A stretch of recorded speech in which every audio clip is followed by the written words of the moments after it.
Well, greetings and salutations, everybody out there in YouTube land. I'm your host once again, Dan Thornton, and I am trying to mess with the green screen while I'm live on air with you guys. I'm sure probably no big surprise to anybody out here. Sorry, I should have gotten this all tidied up before going on, but oh well, that's how it goes sometimes. Hey, Lions fans, I get we're not feeling the greatest here today, and I get probably some of you are going to take a couple minutes to get online if you get online at all today. But I'm going to say this, Bergs, yeah, fraud bums. Doug, what do you got? Sheila, Brad, who who's watching your children? Today in the post game show, I know I try not to be negative or anything, and I'm not going to try to be negative. I'm just going to try to break it down and try to tell you what I'm thinking. I'm going to start off with this. Let's start with the offense. Boy, yeah, we've got a lot of people that probably aren't happy, and Hooker time, yeah, we'll get all of that. So what I want to do on today's post game show is just try to say, hey, here's what I'm thinking, and you guys let me know your thoughts. So I'm just going to start with this. So I'm going to start with the offense. The offense, really, Ben Johnson. I get he's only been doing this 2 seasons, but he's got to stop being so conservative on offense. I think it's killing this team. Part of it is we also need guys that can get open against man-to-man coverage. We're going to invite the Sarge here, Tony Libretto. Sarge, can you hear me? I hear you. Can you hear me? Hold on, I can't hear you. So I got here. Hold on. Keep talking. I'm talking. All right, there we go. So Sarge, I was just saying, I'm going to start off by evaluating the offense here, and I think Ben Johnson's way too conservative. And like you and I were texting about during the game, I do think we have a lot of skilled position players who struggle to get open against man-to-man. This team's got to find a way to involve Jameson Williams far more than what they are. He's almost a non-factor and has been during his time here. What are you seeing from your side of things? Yeah, absolutely. I don't know if he threw a pass further than 15 yards downfield until that last pass that he threw the pick with. It's just embarrassing that when we need to get down the field, they're throwing, they threw a 2-yard pass and then threw one pass behind the line. It's just not. It's frustrating that this offense that has so many weapons has just gone bland. I'll say this too. I know we've been talking about it in recent weeks, some of the Goff stuff, but I'm going to say, without getting to everybody's comments in here, I'm going to say this. This might be the best comment right here. I don't think they're going to do anything with Hooker. It'd be ill-advised, in my opinion, to do it this year. But this offseason, I know I've been mentioning it a little bit more and more the last few weeks. I do think you and I talked about it. We've talked about it on the show, whatever it was, right before the first Bears game, that you could see Goff in that Bears game was not quite himself. And I do think a lot of it has to deal with, there may be other factors, but I do think one of the biggest factors is Brad Holmes broke off contract negotiations, told Goff's representation, hey, we're going to table this to at least the offseason. And I think you're starting to see why. I think some teams have caught up a little bit with Ben Johnson. And because of that, some of Goff's weaknesses that probably popped up in LA are being exposed a little bit more. What do you think about Goff and his potential future in Detroit? I thought, the beginning of the year, I was all in on Goff. He finished last year strong. He started out this year very good. It might not be all his fault. The play calling, like I said, is boring. I'm not defending him by any means. He played badly. You can say that the fumble might not have been his fault. It might have been, the center, which is a backup center. Yep. The last pick that he threw, is 4th down and 30 or whatever. I mean, he just threw. You have to throw it to the first down marker. So whatever that is, but. He seems to be making a lot of mental errors almost since the bye. We've really struggled defensively, even though we've won some of those games. And then we didn't even score in the second half of this game. That blows my mind.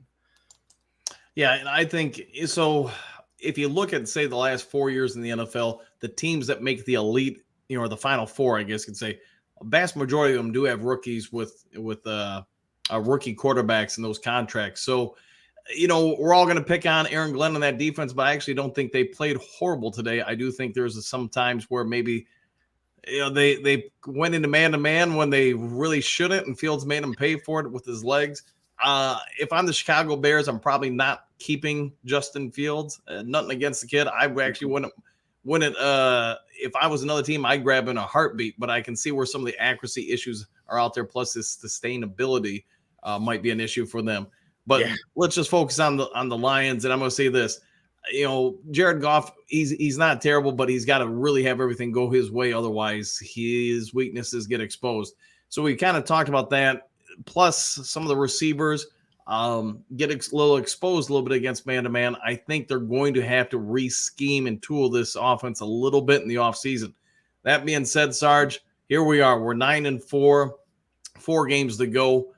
You're Dan Campbell. You're MCDC. What are you doing to rally the troops going into these final 4 games? Because let's face it, you got to win probably 3 of them to secure the NFC North.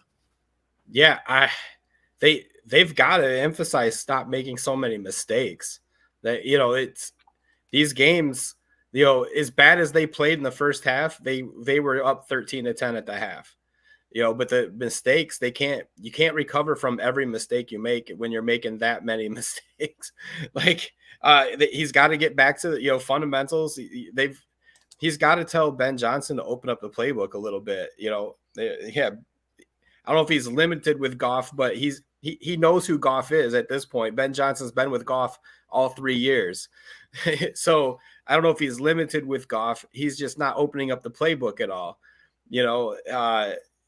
Cut down the mistakes. The defense still, they still give up big plays when it matters most. It was definitely let's go back to the sack that they called an incomplete pass and not a intentional grounding. That was 1,000% intentional grounding. Everyone tomorrow on all the talk shows are going to be saying that was intentional grounding, and that pretty much broke our back because they scored on the next drive or on the next play, and then Goff fumbled on the next play after that. So that was really the pain for that.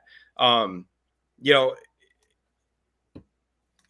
Johnson's got to open the playbook up. We have playmakers. Earlier in the year, I was saying, since we're not getting the ball to J-Mo deep, let's get them on some screens and stuff like that. And they're doing that, but they totally went away from trying to throw it deep to them. So I don't understand that at all. You watch the Dolphins and watch. I'm sorry, I'm loving this comment right here. Yeah, which one? The one on the screen. That's 100% correct. Great Lakes State guy. So, I don't know. We got to get through this season. We have to, Goff is our quarterback this year. And this year we're probably going to go to the playoffs. I say probably now instead of guarantee, but, he's our quarterback. They have to learn how to work with him. That's all there is to it. Yeah, I would say this. We kind of analyzed the offense a little bit here, some of the problems. And yes, Goff is definitely one of those problems. When you have a great offensive line, and that's going to include Frank Ragnow, I think he's got a level of comfortability where he can do more things. Glasgow isn't Ragnow. I get if you watch it in slow motion, maybe Glasgow plays a big factor in that fumble. It is what it is, though. The rest of the time on the field, Goff's just a game manager. He's lost whatever magic and pizzazz he had at moments last year.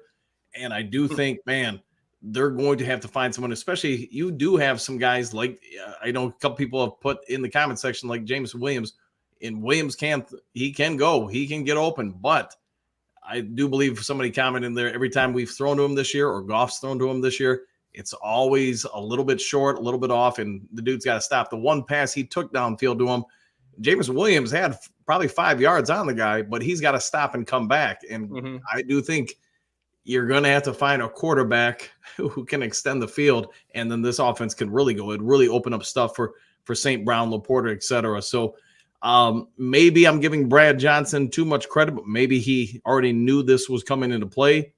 Maybe that's why we didn't make some trades going into the trade deadline this year. But I'm not trying to be upset at this point because this game was that bad. There's nothing really to get upset about. I think you could blame everybody, including the water boy, for this performance. Yeah. But going on to the defense now real quick, while we've got people, simmering, I'm going to give Aaron Glenn some credit. I actually thought he did some good things. I actually thought the defensive line looked about as good as it has at any point this year outside of maybe the first game at Green Bay. I mean, I thought he used Melifanu pretty well versus Tracy Walker in obvious coverage plays. Doesn't mean he was great, but he was better than Tracy Walker in coverage. Way I thought better. they mixed up the blitzes a little bit more, but man, going anytime it was third and long and they went man, if Fields wasn't running on them, they just could not cover Clement or DJ Moore. Obviously, the defense still needs some help. Sarge, you're going in the offseason. What are you doing to try to maybe upgrade this D? Well, it looks like we need a safety unless CJ signs again next year. He's only on a 1-year deal. So we need a safety for sure. If Melifanu, I think, did a great job today. Like you said, way better than Walker does in coverage. And he had a great tackle at the line of scrimmage, which is what Walker basically is a run-stopping safety. Safety is definitely a concern. Corner is still a concern for us. I don't think Mosley plays for us again. What do you get? We got 3 plays out of him this year before he got hurt again. Defensive line still, we still need to make improvements there. The defense has a lot of holes. I will say Jalen Reeves-Maybin once again showed up on defense and played his heart out today. He had a really good game. Getting Campbell another year season next year, I think is going to help a lot. We have building blocks on defense, but just not enough to win. Yeah, and I think Jeff here, I'm gonna go with you and say this. I think Ben Johnson needs to evolve as an offense coordinator. I don't think anybody's gonna really disagree with that. While that's true, I do think Jared Goff potentially getting replaced. I could see a situation next year. You guys, Sarge, everybody in the comment section, let me know what you think. But go through the preseason, get Hooker, a fair amount of reps, maybe like the first half every game, or maybe first 3 quarters. And if you see enough there, maybe Goff starts the first week, second week, third week. But at some point, I could see next year almost the Alex Smith, Patrick Mahomes situation where you get a couple games in. If Goff isn't really lighting it up and looking like a MVP candidate, you probably make the move. I'll throw one other thing at you. Let me know your thoughts. This team, I think, if you get a say top 5 quarterback, this offense looks pretty elite. Yeah. If the Minnesota Vikings don't resign Kirk Cousins, do you go after him or somebody else? I don't know. I mean, how old is Kirk Cousins now? About 4,000. I don't know, 35 or something. I mean, is he better than Goff? I don't know. Like, I know he probably throws down the field a little bit better than Goff does, but I'm still in the camp that there's probably 15 or 20 other teams in the league right now that would love to have Goff on their team. So you have to take it. Yeah, he's got limitations, but he's still probably at least top 15 in the league, probably in the top half of the league. So, a lot of it is, we talked about it during the game, the wide receivers can't get open on man-to-man. That's not entirely on Goff. They went away from the run a little early. I think Montgomery and Gibbs are how we win games, not necessarily just throwing 40 times a game. No, but I'd say the offense has got to figure some things out, because they're your strength, they're your bread and butter, and really the defense did enough today to probably win this game. The offense just didn't do anything to win this game, other than a couple moments late in the second quarter. It's going to be a long week for Lions fans and probably the players as well, but it doesn't get any better from here. You got Saturday night, short week. You're going to play a team that's also battling for a playoff spot, even though they had a little bit of a setback last week in Denver.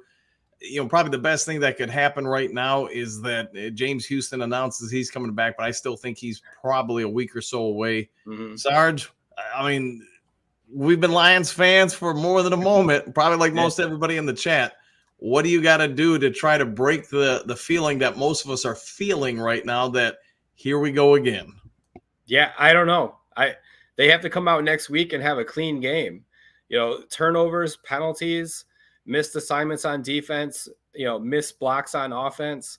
This was like everything that could go wrong went wrong in this game.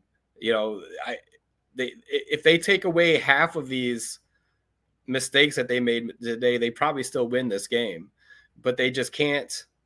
They can't get out of their own way right now, and that looks like Lions of the last 10 years. So I hope they clean it up. Yeah, I mean, I get we're all feeling kind of doom and gloom, but I'm like I said earlier, I'm kind of at the point where this game was just so bad, it kind of helped take away some of the emotion of it. I would just really that second half, I just kept sitting and watching anything, analyzing the offensive line, defensive line, and while things can change in a hurry for an NFL team, obviously the Lions are an example of that, but I do think we need to talk about Brad Holmes being so conservative at the trade deadline. How much different would this defense be if Montez Sweat was the Detroit Lions? Obviously, you take him away from the Chicago Bears too, Right. but would you have won the Packers game? Now the Bears game. And in a game of inches, which the NFL is, I think Brad Holmes needs to face a little bit of fire for what some of his draft choices have been on the defensive line and a lack of addition to that defensive line in the trade deadline. Sarge, what say you? Yeah. We talked about it during the trade deadline. They should have went after Sweat or Chase Young. Sweat obviously going to Chicago it killed us in 2 games, especially today. They do need to. I know Brad Holmes, I think is doing a great job building this team, but it's on year 3 now, and it's time to start. Instead of just looking forward to the future all the time, it's time to start winning now too. I mean, they did the success did it to themselves. With the way they finished last year, we're way ahead of where we're supposed to be, Right. in terms of when we went from 3-13 and 1 to 9-8 in 1 year. I mean, that's a huge turnaround for 1 year, especially when they basically got rid of everybody and started from scratch. So we're way ahead of where we're supposed to be. So, take that for a grain of salt, but we should have done more at the trade deadline. I'm 100% with that. I know I've been preaching it just because it's my coaching style, but I think Ed's, probably like most of us, why don't we, Sarge, get more aggressive on offense and defense? Why are these coaches, so conservative? I don't know. I'm confused. I was saying that all game. I'm yelling at my TV. I'm like, we don't do enough to get pressure on the quarterback, and we don't do enough on offense to, most of the game, it looked like they had 8 guys in the box most of the time. Because they knew even if we were going to throw the ball, it wasn't going to go for more than 5 yards at a time, or the air yards. So they got to start coming up with some, just start throwing downfield more. We've got guys out there that can do it. Yeah, and I get, okay, so easy saying here about the Campbell's challenges are so bad. I felt like the one they made there, it was a total roll of the dice. It felt like desperation that Kmet didn't secure the ball, grasping at straws, because I'm guessing MCDC felt the game was getting away, and they were just hoping for something there in regards to that. But, hey, this team's got some good parts. It's got some obviously noticeably less good parts. The secondary's got to get better. The pass rush has got to get way better. Hutchinson, I was glad to see them give him some breaks from time to time this game and even stand him up. Iffy playing was a nice touch. I thought Jalen Reeves Maben being out there was a good part. But let's face it, at this point, Lions probably need to win a game or 2 more out of these last 4 just to make the playoffs. They win 3, then they'll win the division and host a playoff game. We get some guys back on D, then we get healthy. Maybe Frank Ragnow comes back, and that helps that offensive line. But I'm going to say this.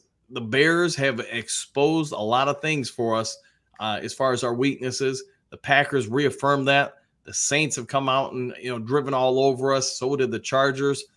I mean, there's got to be some real worry, I think, for Detroit Lions fans. Maybe we squeak in the playoffs, but right now, I don't know who would be a favorable matchup for us. You got anybody that you'd be like, that's the team I want to face in the playoffs? No. I mean, I don't know who, there's a lot of teams at 6-6 or what, at 5-7 or 7-5, whatever. I think we're still going to be a good matchup for whoever it is, but I'm not going to think any of them is going to be easy. And to be honest, none of them should be easy when you make the playoffs.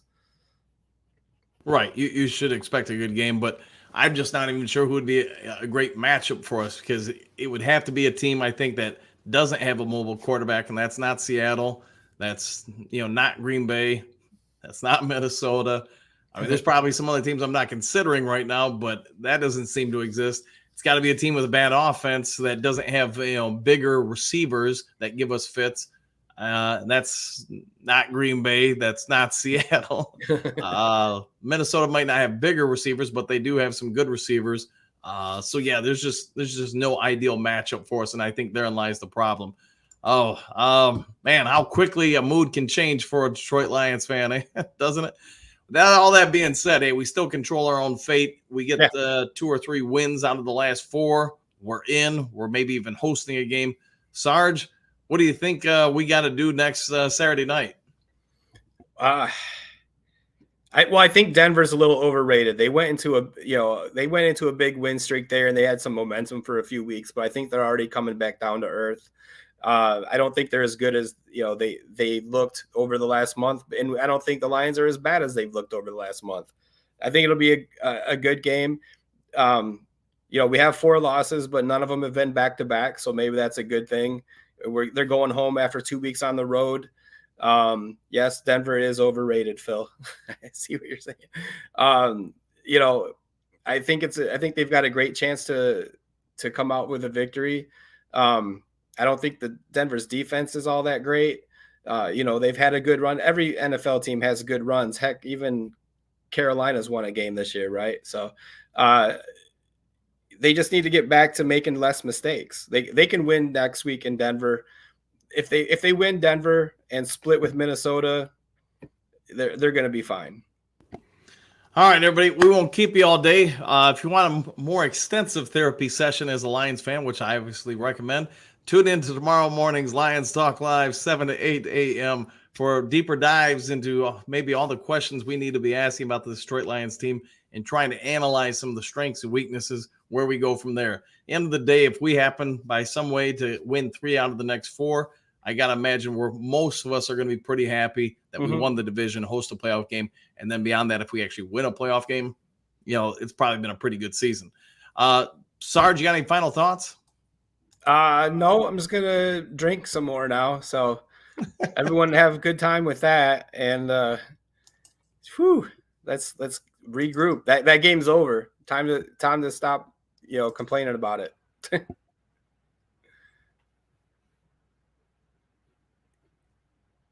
I can't hear you anymore. I said, we've been talking about that for a little while, that, the teams have caught up to us a little bit, and it's showing. But at any rate, if you haven't yet subscribed to Lions Talk Live, please consider doing so. We need about 40 more subs to hit 4,800. If you could help out with that, that sure would be great.